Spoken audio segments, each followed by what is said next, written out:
أرنب يا عين أمه، كان غلبان، كان بيجري ويلعب ويتنطط، اصطادته وما سلختوش.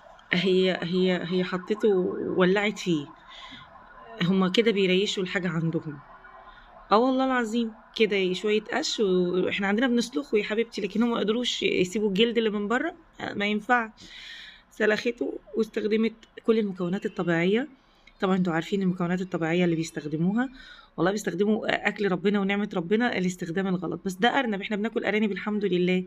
الحمد لله انه ارنب، بس عذبته.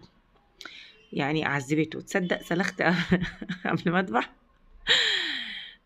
وهم يا جمال، يعني حتى طريقة الأكل تخلّي الواحد يكره نَفْسه. مش عارفة هتطبخيه صاحي؟ هتطبخي الديك صاحي والّا إيه؟ دي بتدّي له حمّام، بتدّي له shower.